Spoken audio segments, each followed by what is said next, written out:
yara açtın. Bir kurşunla beni vurur gibi söz verip bana niye kaçtın? Hasreti hediye verir gibi.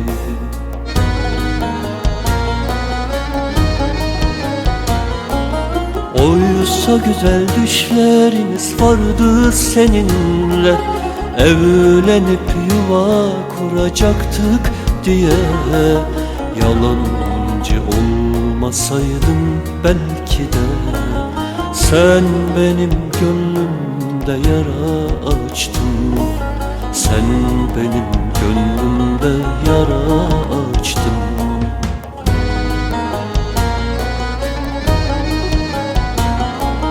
Hayal penceresinden bakıp geçtin. Yağmurlar gibi akıp geçtin. Beni bir soysuzluğa yakıp geçtin. Sen benim gönlümde yara açtın. Sen benim gönlümde yara açtın. Hayal penceresinden bakıp geçtin. Yağmurlar gibi akıp geçtin. Beni bir soysuzluğa yakıp geçtin. Sen benim gönlümde yara açtın. Sen benim gönlümde yara açtın. Hayal penceresinden bakıp geçtin. Yağmurlar gibi akıp geçtin. Beni bir soysuzluğa yakıp geçtin.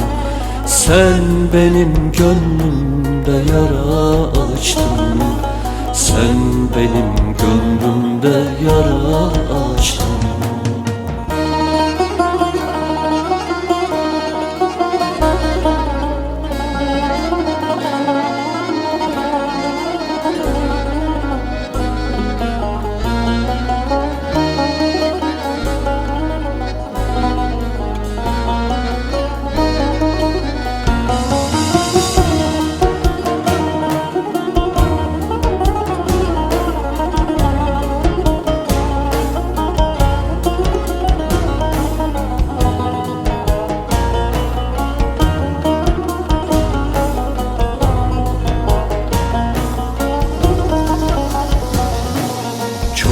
Seneler geçse de üstünden, yüzünü hatırlamasam da ben, adını unutsam da harbiden, sen benim gönlümde yara açtın.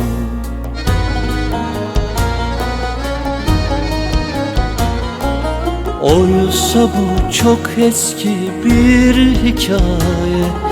İkimiz de çocuktuk belki de.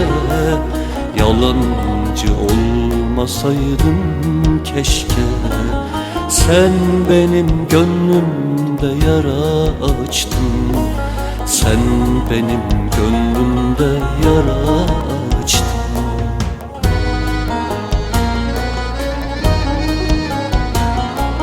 Hayal penceresinden bakıp geçtin. Yağmurlar gibi akıp geçtin. Beni bir soysuzluğa yakıp geçtin. Sen benim gönlümde yara açtın. Sen benim gönlümde yara açtın. Hayal penceresinden bakıp geçtin. Yağmurlar gibi akıp geçtin. Beni bir soysuzluğa yakıp geçtin. Sen benim gönlümde yara açtın.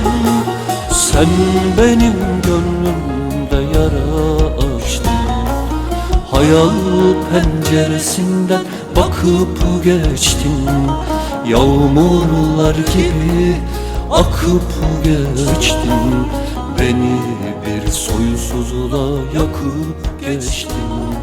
Sen benim gönlümde yara açtın.